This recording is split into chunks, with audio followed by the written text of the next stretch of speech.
Coming up, the Brooklyn Nets season is over, but there's still plenty of playoff basketball being played, a lot of which will have major implications for the Nets moving forward. We're going to be focusing on one first-round series and one franchise that is going to play the biggest role in shaping the Nets' future. All that and more after the theme music.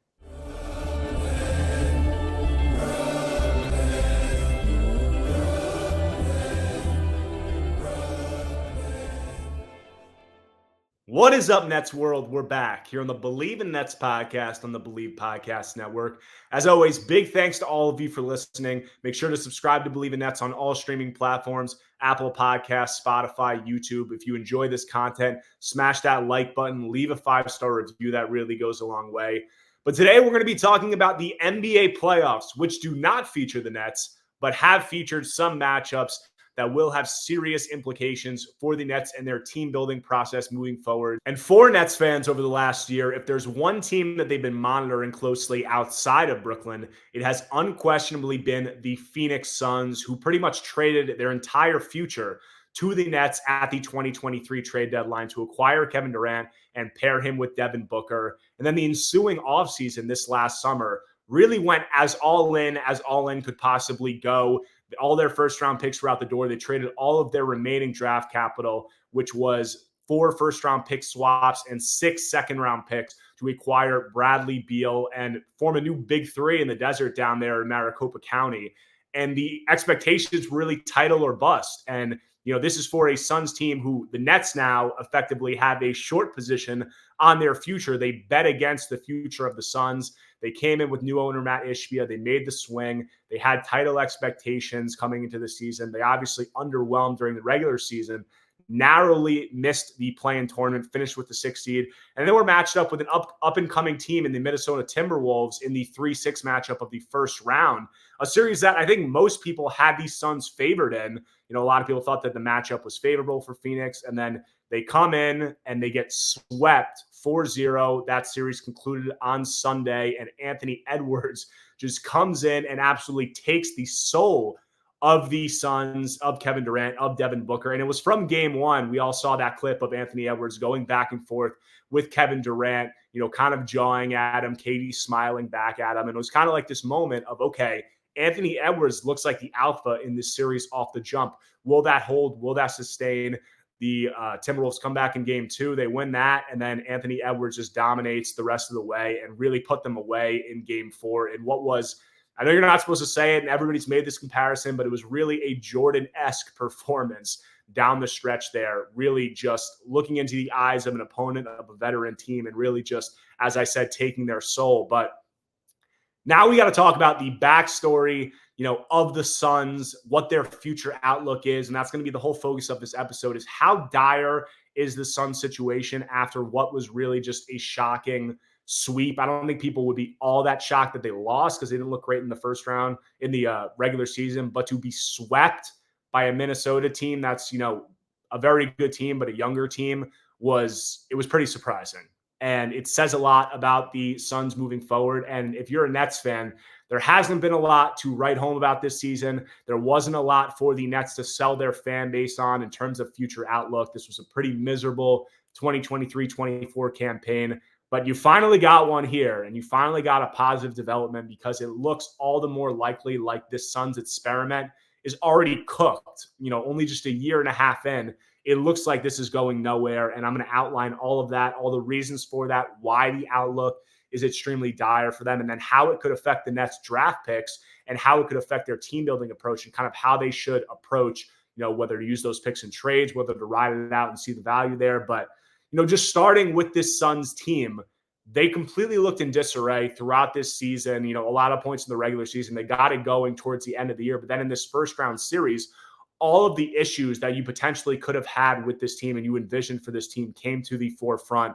Their lack of a point guard, their lack of offensive continuity, their lack of defensive continuity. Frankly, there was a lot of possessions in that series where it looked like they just had no clue what they were doing on either end of the ball. But it all culminates in this sweep. And then shortly after this sweep, Shams Charania releases an article that kind of peels back the curtain on the dysfunction there in Phoenix and pretty much the main takeaways of the article were the players had lost all faith in head coach Frank Vogel. He's going to be fired. Pretty much, it seems like. Said some were even laughing at Vogel when he laid into the team after that embarrassing loss to the Clippers last month, where the Suns were down, I think, 35-4. Durant also wasn't happy about his role in the offense. Apparently, there was a lack of leadership within the locker room, according to a lot of sources within there. So just not good stuff. And, when you talk about where this Suns team is at moving forward, they don't have, a lot of flexibility. They have pretty much historically little flexibility to improve this roster, because after this year's draft, Phoenix won't own their own first or second round pick until 2031. They'll, like the Nets trade with the Houston Rockets, they'll have their swaps in between, but they don't have control of their own pick. And the only picks that they have to trade right now are the 22nd pick in this year's draft, which is viewed as a weaker draft, and then their future first-round pick in 2031, which, who knows what that's going to turn into. And I think if I were them, I would be kind of wary about dealing that, given where this team looked like it was at. But pretty much not a lot of draft capital to improve this roster. And then you look at their financial situation, and new owner Matt Ishbia came in and acquired Durant and then made the swing for Beal this offseason. And pretty much, while the Durant trade preceded the new collective bargaining agreement coming out, after that CBA came out and the new second apron was implemented, went all in on the Beal trade and kind of cast aside concerns about what their long-term payroll could look like and the team building constraints that could set on them, moving forward. And now the Suns have $194 million committed to 7 players under guaranteed contracts next season. The second apron is $189.5 million. So they're already into the second apron with just 7 players that they have under contract. And as a second apron team, the Suns won't have access to the taxpayer mid-level exception, meaning they can only offer free agents minimum contracts. They can't offer anybody anything, more than that, who they don't own bird rights on. They also cannot aggregate salaries in trades, meaning they can't package multiple players to try to bring back a single player making more. So those team building constraints mean outside of using the first round picks that they have left to trade, they really have no vehicles or avenues to adding more to this roster. And, when you talk about the Beal trade, which was, I think a lot of people, overreacted to in the moment, thinking that it was going to work. And, it's understandable why. A lot of people thought it was going to be, like the 2021 Nets with KD, Kyrie, and Harden, kind of a light version of that, of just an extremely talented group of on-ball scorers who are going to be able to operate in space and who are going to be able to, really get the most out of their scoring ability by having those guys complement each other.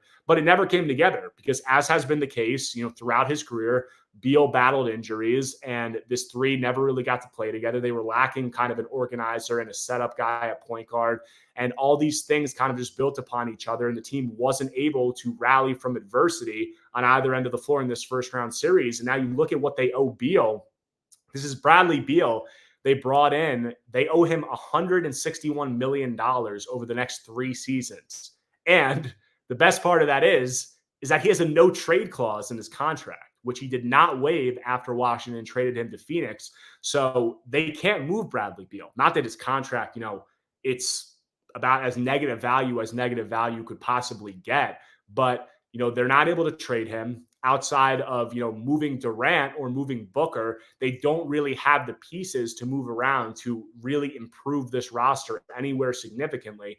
And if you look at the landscape of the Western Conference now, you have the Minnesota Timberwolves, who just dominated the Suns in the first round. You have the Oklahoma City Thunder, who are an up-and-coming team who are only getting better. You obviously have the Denver Nuggets, and then you have the teams like the Dallas Mavericks, Los Angeles Clippers. We even have teams in the back end like the New Orleans Pelicans, who underwhelm but are going to look, their GM just said they're going to look to making a significant push to improve this offseason. So there's just a lot of teams that are ahead of the Suns right now, and the Suns don't have a meaningful way to leap those teams. And when you look at just the conversation of the star landscape now, I think this first round made it clear that, Anthony Edwards was the alpha and the most dominant player in this series. And you look across the board, and Devin Booker, he's a great player. Nobody's questioning that, but his stock and his overall, not his stock, but his overall reputation in the, pyramid and landscape of NBA superstardom it took a major hit over the last 2 weeks. It really did, because it looked like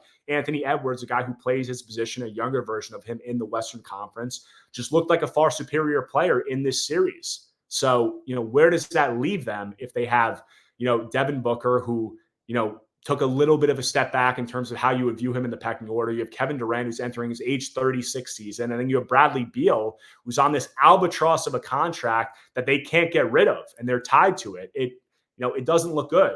And then obviously, as I said, they don't have the pieces to add around that. And, and that's not even mentioning something that I'd be remiss if I didn't mention, was that they fell to the 6th seed, and they were like a game away. It could have gone one way or the other of them on the last game of the regular season falling into the play-in, despite Kevin Durant at his age 35 season playing the most healthy year that he had in, since he came back from the Achilles injury. We saw Kevin Durant with the Nets. He played 137 games over the last 3 seasons combined entering this year. He played 35 his first full year with the Nets. He played 55 the year after that, and then he played 47 last season. And then Durant played 75 games this year. They got the healthiest version of him that they could have possibly hoped for. He avoided, it seemed like every year with the Nets, there was one of those injuries where, whether it was Bruce Brown or Jimmy Butler falling into his knee, having those MCL sprains, he would have those extended absences that the Nets really couldn't come back from and, rally around their supporting cast in those moments, and they would just free fall. He didn't have that injury this season, and the Suns still struggled and nearly fell into the play-in and then got swept in the first round. So you're saying, now Durant's entering his age 36 season next year, and you're talking about a supporting cast that frankly is just bad. If, one of those injuries occurs, which has historically been the case, and they have an extended absence for him, this is a team that in no way is equipped to, sustain that and keep moving forward in a positive direction. So that's just, another thing that's working, against the Suns in this long-term equation. And now you talk about, how is this going to go for the Suns? How are they going to proceed from here? And, while I think that they're going to run it back next season and just make some slight tweaks around the roster, probably look to move this year's first-round pick, sign other guys to minimum contracts, try to bring back Royce O'Neal, who they acquired from the Nets at this year's deadline. While I think they're going to do all that and try to run it back, I would not at all be surprised if the Suns and Durant agree to mutually part ways this offseason and look for a trade, because, Durant's extension eligible, this summer. He's going into his age 36 season, as I said. It doesn't look like, the Suns are in anywhere near equipped to build a title team, in that time frame of these next 2 seasons. And then, where does that leave Durant? Does he want to stay here? Do they think that it's, the best route to just trade him and then, recoup value now before it dips even more as he's continuing to age? You risk another potential injury maybe, and then his value really significantly goes down. I would not be surprised at all if that happens. I think the most likely outcome is that they hold Durant and they run it back next season, which will likely fail. At that point, they'd likely look to deal him next summer, when his value would be lower. So that really leaves 2 paths of where Phoenix could take this pertaining to, their Durant situation. Obviously, the first of which I just said, they could look to run it back, make slight roster tweaks and try to see how it goes. Or the second, they could trade Durant within the next 2 transaction cycles, either this offseason or at next year's trade deadline, which would, significantly increase the value of their 2025 first-round pick, which the Nets own. The Nets own the first-round pick in 2025, 2027, and 2029, all unprotected. And they also own an unprotected swap in 2028. So, them trading Durant either this offseason or at next year's trade deadline, particularly this offseason, should significantly increase the value of that 2025 pick, because I don't see a scenario where the Suns trade Durant and get better immediately next season. It would more be a move looking towards the long term. And, even if they don't do that and they go the first route that I was talking about, I don't see that as a situation that's going to work out for them. And then next season, I think they end up trading Durant because he's going to have 1 year left on his contract. It's going to make most sense for both sides to want to move on so that they're not, losing him for nothing or extending him into his age, 38, 39, 40 seasons. That's not going to make sense if the situation's not working out. So either way, I see this situation heading towards a Durant trade. Now, the real question is, where does that leave Devin Booker? Where would a Durant trade leave Devin Booker, who has grown to be one of the most beloved athletes in Arizona state history during 9 years as, the Suns' franchise player. And, where Durant would, where Booker would be after he moved like that in terms of his mindset, that is the biggest point of discussion, whether, a Durant trade happens this offseason or at the trade deadline or next summer, it doesn't matter. That is what the question is going to be, because that's going to be really where, if we get to that point where Durant's out the door, Booker's looking around, he's saying, I'm 28 going to 29 potentially. I need to win. I haven't had a deep playoff run since that 2021 year where they lost to the Bucks in the championship. I need to go somewhere that's, going to put me in a position for success. If he does say that and he does ask out, that's the position where the picks of the Nets own in 27, 28, 29 get really, really, really juicy and could be some of the most valuable assets in the league, because you don't know where the Suns are going to be at that point. They're going to be going into a rebuild, and it's just a question of how fast can they get that situation together. Are they getting any blue chip star pieces back in return that are going to help them immediately? Is it more of a long-term build out? It's very similar to the position that the Nets find themselves in right now, ironically. So you talk about, factoring all of what I just said in with, thinking Durant, or I think it's a foregone conclusion that Durant's going to be traded, by next summer, or,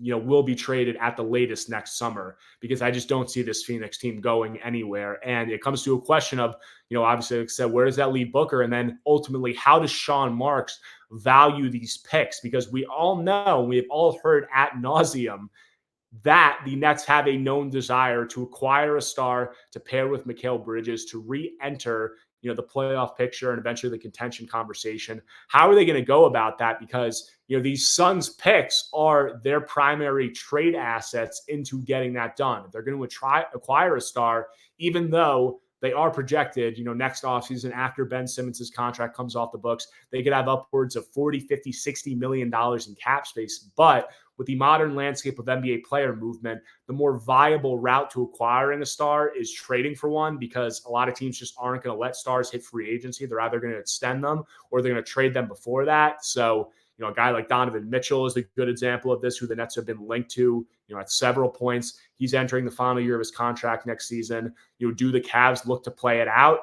If he doesn't sign an extension with them, they're going to look to trade him. And if he does sign an extension with them, they're going to move forward, and he could still ask out. We're seeing the same thing with Giannis. These guys like to get their money, and if they're not going to get their money, or if they're not agreeing to take the money from that team, they're going to get traded before that contract expires. So, with these Suns picks being the Nets' primary assets, to that, the logical, conclusion a lot of people have drawn is they're going to package these picks for a star, whether it's Mitchell or whoever else. And, I wrote this in an article right after the Suns sweep, but if I'm Sean Marks, I'm being very cautious with these Suns picks and, proceeding forward while monitoring this Booker situation in the kind of way that I just outlined it. Because as I just said, the full value of those Booker picks is going to come, of the Suns picks is going to come if Booker eventually leaves. And if it eventually gets to a point where Durant's out the door and then Booker follows him out,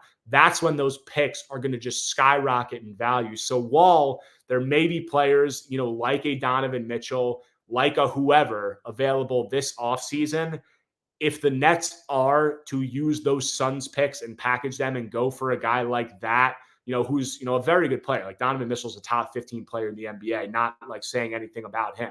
But pretty much what I'm saying is if you trade those picks this summer and then this Phoenix thing fully implodes and we get to a position where whether, 1, 2, 3 years down the line, Devin Booker is asking out, I don't think they're going to wait 3 years, but if Devin Booker's asking out sometime in the next 2 years and you had already cashed in those Suns picks, you're not using them when they're at their full value. And then, it's not even a foregone conclusion. I'm saying that just because I think that this is the way the Nets are operating, I'm talking about this as if the Nets are going to trade these picks and that it's a foregone conclusion, because I think that it's the most likely route that this is going. But there's definitely a debate of whether they should trade these picks at all. A lot of people, that is a frequent point of discussion within the Nets fan base, within the Nets Twitterverse right now. should they just tear this down and should they just go forward with these Suns picks that are looking pretty tasty and just ride it out that way, as opposed to looking to cash them in for a star? I think that's a more nuanced discussion that I'm going to get into on a later podcast. But there's definitely validity to, both lines of thinking, because, the Nets reportedly had an opportunity to trade Mikal Bridges at the trade deadline and get back some of their draft picks from the James Harden trade from the Houston Rockets. So, if you look at that situation, if the Nets were able to get back their draft picks, particularly that 2025 pick, would be extremely valuable in those negotiations. And I don't know, but I don't believe that that Houston was actually offering that. But if they were to get back, a chunk of their draft capital from Houston and move forward in a rebuild, having control of their own draft destiny, which while also having the stockpile of Suns picks going into the future with some of their younger pieces sticking around, whether it's a Cam Thomas, Nick Claxton, Noah Clowney, whoever, it's going to look ugly in the short term, but they would be set up very, very nicely, similar to how, a team like an Oklahoma City came up, having control of their picks, having draft capital from a lot of other people. A little bit different because Oklahoma City obviously acquired SGA from the Clippers, who has turned into their MVP candidate. But, in that mold, they would have that ability. So there's a lot of validity to that route. And there's also a lot of validity, to the other route.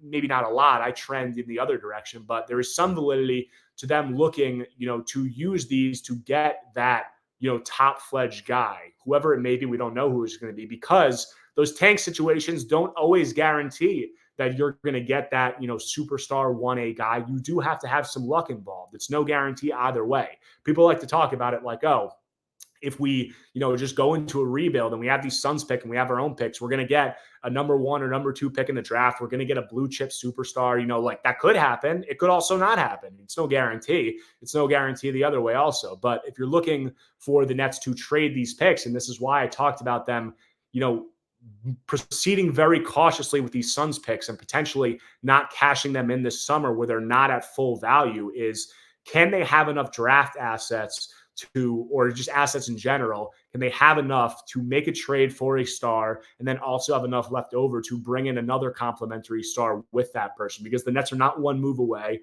They're a team that's 2 moves away. And they're a team that, with Mikal Bridges on this value contract, while it's only, he only has 2 years left on his deal, the allure of him on that value contract and the allure of him in general is being able to put him into a number 3 position where he was with Phoenix initially, where he's most comfortable, and getting the full version of him and bringing in another 2 guys potentially who have the ability to vault this team into true contender status. Now, you can argue and quibble about whether that's a realistic task. I think that it potentially could be, but it all depends on how, stingy they are with these Suns picks and whether they're able to get true full value out of them. Because if they are able to maximize the value of these Suns picks in negotiations, like the further we get down this Phoenix timeline and the more valuable that these Suns picks are, it's going to be each pick, there's going to be less assets that need to be included overall because these Suns picks are going to be valued so much higher. So if they get them at full value, they could have another,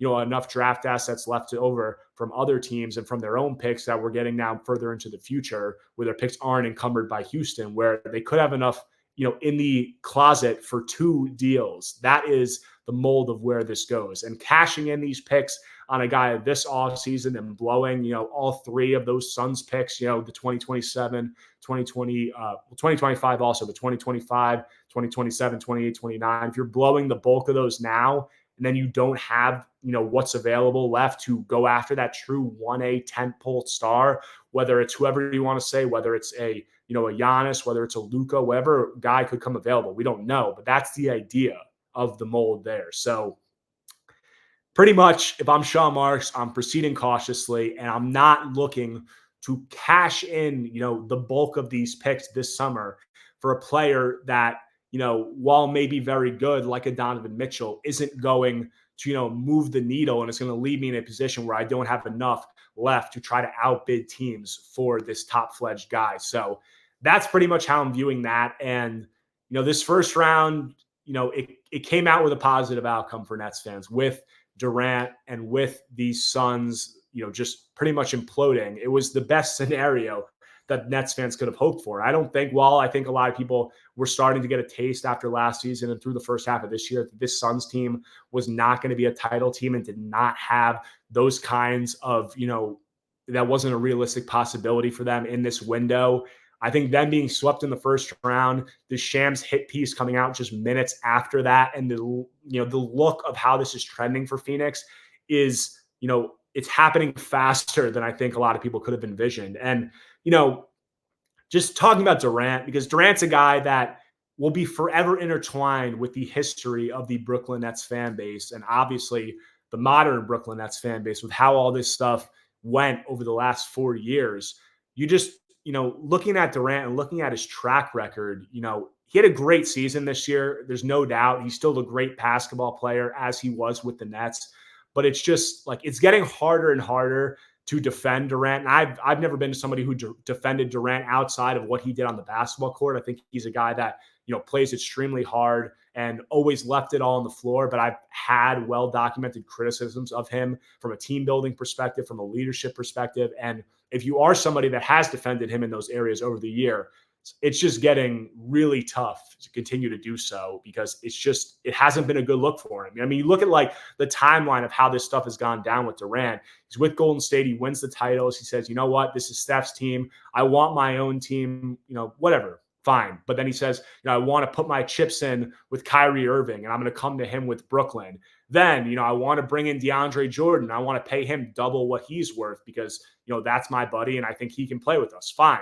Then I want to start DeAndre Jordan over a budding center in Jarrett Allen. And when that doesn't happen, I want to fire Kenny Atkinson and we want somebody else coming in here. Then I want to bring in James Harden. We've been playing pickup in LA over the summer. We're going to form this big three. It's going to be a title team. Oh, wait. That blew up in my face. Now I want the GM and I want the head coach fired. Now, this isn't working out. I want to play with Devin Booker in Phoenix and only Phoenix. Then I lose in the second round and get swept the following season. And right away it comes out, I'm not happy with my role in the offense. I want, or not I want, but it seems like this new head coach and Frank Vogel is going to be the scapegoat and he's going to be fired. And now we're trending towards a situation where hasn't happened yet, but I would think it's pretty likely that Durant could be on the move again in the near future. So all of this stuff, it's just a bad look. And, it really just goes back to the things that held him back in Brooklyn are continuing to follow him and hold him back in Phoenix. And the biggest of those things was leadership qualities. I mean, he just did not display those, whether it was managing the personalities that he brought in with the Nets with, James Harden and Kyrie Irving. Obviously, some of that's on the head coach, but at a lot of points, it didn't seem like Durant wanted a head coach. It didn't seem like Kyrie wanted a head coach. I mean, I saw Nets fans this offseason, at the end of this season, talking about, like the Nets coaching, like what would have happened if they brought in Tibbs? Like they brought in Tibbs. Like if you listen to what Katie and Kyrie had to say when Kenny Atkinson was fired and when they brought in Steve Nash, like Kyrie literally said, we don't see ourselves having a head coach and we could both be head coaches someday. And he said, we don't need somebody to come and force our style. So like the leadership there wasn't there from a coaching perspective. And it also just wasn't there from Durant or Irving on the floor. And Durant was unquestionably the best player on the team through all of that. So it was on him, to really bring out the best of those players and the guys alongside him. And then it's happening again in Phoenix. He was asked after game 2 or game 3 who the leader of the team is. And he said the coach. He said the coach. And Shams put that in his article. And it was, a pretty eye-opening comment and a little bit of a strange comment because, people know the best teams are player-led. Like you need a strong head coach in place, but that leadership's got to come from within, and it hasn't with Durant. And I talk about the same things following him, plaguing him with Phoenix that did in Brooklyn. I mean, if you read that Shams article, like when I was reading it, it was like deja vu. Like I did a double take to make sure that I wasn't reading a Nets article from a few years ago. And I'll read you a quick excerpt. This is, in the middle of that Shams article. He said, after head-scratching losses, it was easy to wonder if the Suns had enough leadership inside the locker room to help navigate adversity. Durant said this week that while every Phoenix player has a voice, the freedom to bounce ideas and be heard, the head coach is the leader. It was a curious answer given that championship teams are usually player-led. Over the regular season's final weeks, Vogel preached the same message, that after several injuries in the first half of the season, the Suns were improving, that they were figuring it out defensively, that this was a dangerous team. But Once the postseason began, as Phoenix prepared to face Minnesota, Vogel said that while the Suns had players with postseason experience, this would be the first time that they'd go through it together.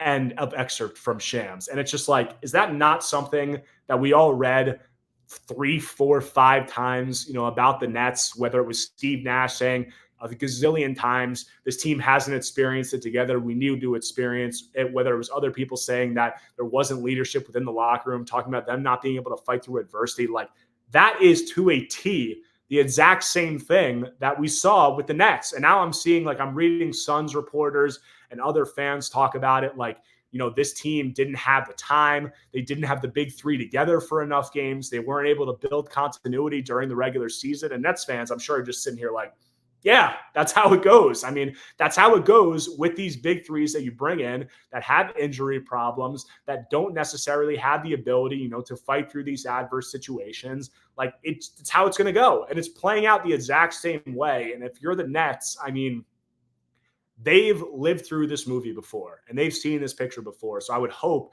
that Sean Marks, having literally gotten to experience this and now be on the other end of it, like the Rockets are right now, be on the other end and get to analyze how he can best position himself and his team to benefit from this implosion and kind of trying to project out the timeline of this implosion. I would think that he has a little bit of knowledge and benefit there, having already lived through this. So, I didn't want to get too deep into bashing Durant because I think Durant's an unbelievable basketball player. He's a generational talent.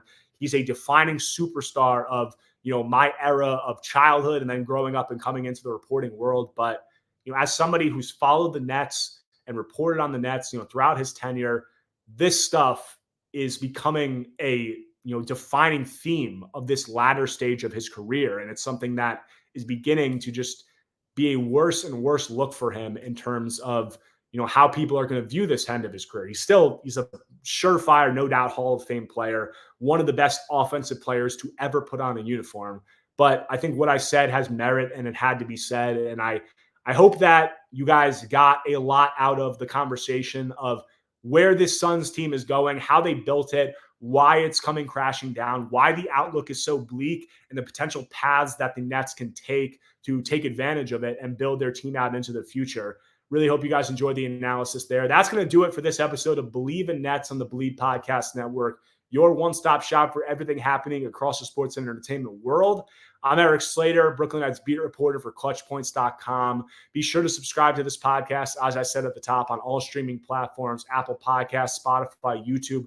Smash the like button, leave a 5-star review. You can find all my other work, articles on ClutchPoints.com. Also, go to YouTube and subscribe to this podcast. Actually, I made a change to my YouTube channel. It's now Erik Slater NBA. I recently did a film study on Noah Clowney, so I'm going to be doing more content like that. These podcasts, as well as that, will all be posted on there. So go there for all that stuff. Follow me on Twitter. Look at Clutch Points. Got more coverage coming for you throughout the offseason, and we'll see the rest of these playoffs. We'll see how the star player movement landscape is going to work out, and we'll see if any more news comes out about Phoenix going into the future.